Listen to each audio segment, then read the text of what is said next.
그렇다면 오늘 소폭의 상승불 켜내는 미증시, 미국 현지에서는 어떻게 바라보고 있을까요? 미국 증시 전문 유튜버 유사남님 연결해 들어보겠습니다. 유사남님 안녕하세요. 오늘 시장은 어떻게 진단하고 계실까요? 네, 오늘 같은 경우는 전반적으로 지정학적 긴장감, 정확하게 말하자면 관세 관련된 협상이 캐나다 쪽에서 긍정적인 소식이 들려오면서 주가가 일단 상승으로 시작했습니다만 소폭 반납을 하는 상황이 나오면서 전반적으로 보합권에서 움직이고 있다라고 정리할 수 있을 것 같습니다. 네, 아무래도 오늘도 시장 이슈 꼼꼼한 체크가 필요할 것 같습니다. 자세한 내용도 함께 전해주시죠. 네, 일단 이번 주 같은 경우는 여러 노동지표가 쏟아져 나오게 되는 한 주입니다. 오늘 같은 경우는 거시경제지표 발표는 없고요. 저번 주 일요일 날 발표가 됐었던 중국 관련된 지표가 전반적으로 긍정적으로 나와주면서 항생지수 자체는 재미난 건 부양책에 대한 기대감이 떨어져주면서 주가가 하락을 했고요. 그리고 내일부터 전반적으로 여러 노동지표가 발표가 되게 됩니다. ISM 제조업 고용지수가 발표가 되고요. 그러고 나서 졸트 부인이지 보고서 GDP 나우에 대한 예측치가 나오게 됩니다. 그러고 나서 수요일 날 같은 경우는 ADP 비농업 고용지수 원유 재고 발표가 있을 예정이고요. 목요일 날은 실업수당 청구건수와 비농업 고용지수 그리고 실업률, ISM 비제조업 지수까지 여러 노동지표가 금요일 날이 독립기념일로 장이 쉬어가다 보니까 목요일 날 거의 모든 지표에 대한 발표가 예정이 될 예정인데요. 그런 가운데 안에서 전반적으로 비농업 고용지수 같은 경우는 ADP 비농업 고용지수가 예상치가 굉장히 낮게 잡혀 있는 상황이라 그런 가운데 안에서 이 예측치가 어떻게 변화가 될지 중요한 포인트가 될 것 같고요. 비농업 고용지수 그리고 노동부에서 발표하는 이 지표는 최근 들어서 지속적으로 하향 조정이 나오는데 어떻게 움직일지 시장이 주목하고 있다고 정리할 수 있을 것 같습니다. 자, 그런 가운데 안에서 오늘 같은 경우는 트럼프 대통령이 진행하고 있는 감사형 관련해서 추가적인 소식이 나왔습니다. 바로 상원 통과를 위한 첫 번째 관문을 힘겹게 통과했다는 소식인데요. 미국 상원은 이른바 하나의 크고 아름다운 법안에 대한 절차 표기를 진행을 했고 찬성 51표, 반대 49표라는 단 2표 차이로 아슬아슬하게 가결이 됐습니다. 다만 완전히 통과한 것이 아니라 이번에 통과된 절차 표결은 법안을 본격적인 토론과 최종 표결 단계로 넘길지를 결정하는 첫 관문입니다. 비록 문턱은 넘었지만 공화당 내에서도 반대표가 나온 만큼 앞으로의 과정이 순탄치 않을 것임을 예고를 하고 있고요. 그런 가운데 안에서 법안에 관련된 내용에서 수잔 콜리스, 리사 머사우스키 같은 중도파 의원들은 저소득층 의료 지원 제도인 메디케이드 예산 삭감에 강하게 반발하고 있는 상황이고요. 반대로 론 존슨 의원 포함한 강경 보수파 의원들은 오히려 재정 건전성을 위해서 추가적으로 메디케이드 예산을 더 많이 삭감해야 한다라고 공화당 내부에서도 여러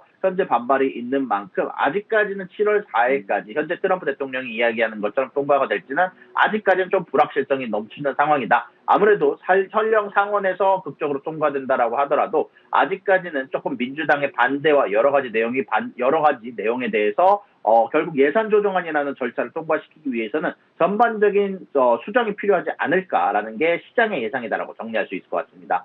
그리고 그 다음 소식입니다. 미국과 캐나다 간의 무역 갈등이 극적인 반전을 맞았다는 소식이 전달이 됐습니다. 캐나다 정부가 미국과의 무역 협상 재개를 위해서 논란이 됐었던 디지털 서비스세를 전격 철회하기로 결정을 했습니다. 이번 결정은 도널드 트럼프 미국 대통령이 캐나다의 디지털세를 맹비난하면서 모든 무역 협상을 중단하고 그리고 일주일 안에 새로운 관세를 부과하겠다고 위협한 지 불과 이틀 만에 나온 상황인데요. 현재 캐나다의 재무장관은 일요일 저녁 소셜미디어를 통해서 디지털세 폐지는 협상의 필수적인 진전을 이룰 수 있게 할 것이다라면서 사실상 미국의 요구를 수용했음을 공식화했습니다. 이에 따라 마크 카니 캐나다 총리와 트럼프 대통령은 전화 통화를 가졌고 중단되었었던 무역 협상을 즉시 재개하면서 오는 7월 21일까지 합의에 도달하기로 목표를 정했고요. 이번 소식이 전달이 되자 캐나다 달러화는 강세를 보였는데요. 이번에 캐나다가 폐지로 한 디지털세 같은 경우는 메타나 구글 같은 거대 기술 기업이 캐나다 사용자로부터 벌어들이는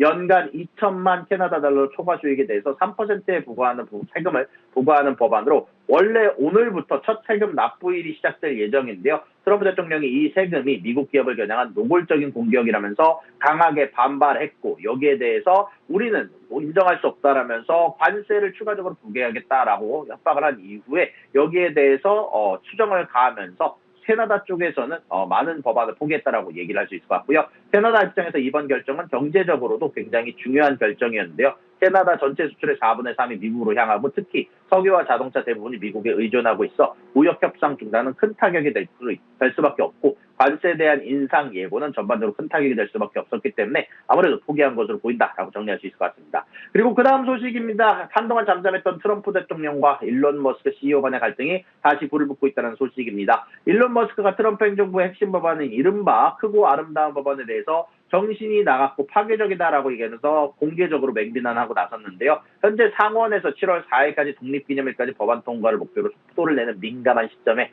일론 머스크가 다시 한번 비판의 포문을 열었습니다. 일론 머스크는 자신의 소셜미디어 X를 통해서 상원의 최신 법안은 미국의 수백만 개 일자리를 파괴하고 국가에 막대한 전략적 피해를 줄 것이다라고 주장을 했는데요. 그러면서 과거의 산업에는 보조금을 주면서 미래의 산업은 심각하게 훼손하는 완전히 미친 짓이다라고 강하게 비판을 했습니다. 아무래도 이게 가장 중요한 포인트라고 애널리스트들은 생각을 하면서 일론 머스크가 진행하고 있는 대부분의 미래 산업들, 태양광, 전기차 산업에 피해를 줄 수 있는 법안이기 때문에 반대를 하는 것으로 보인다라고 얘기가 나오고 있고, 또한 일론 머스크는 이번 여론조사를 실행하면서 여기에 대한 결과를 인용해서 이 법안이 공화당 내 정치적 자살 행위가 될 것이다라고 경고하면서 실제 최근 여론조사를 보면 공화당 지지층조차 국가 부채 감축을 중요한 문제로 여기고 있으며 다수 응답자가 메디케이드 같은 복지 프로그램을 예산을 유지해야 된다라고 답하면서 여기에 대해서 부정적인 최근의 발언들이 있었기 때문에 일론 머스크는 특히 이 법안이 국가 부채를 급증시켜 미국을 비대의 노예로 가는 급행열차를 세울 것이다라고 나를 세우고 있다 보니까 현재 두 사람 사이에 갈등이 다시 또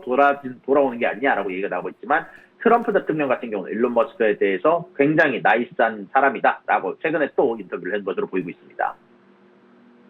네, 머스크가 다시 한번 목소리를 내면서 테슬라 소폭의 내림세 보여주고 있고요. 자, 상반기를 마무리하는 시점에 굵직한 뉴스들이 많이 나왔습니다. 이번 주에 쏟아지는 노동 지표도 꼼꼼하게 체크해 보시기 바랍니다. 유산남님과 함께했습니다. 고맙습니다.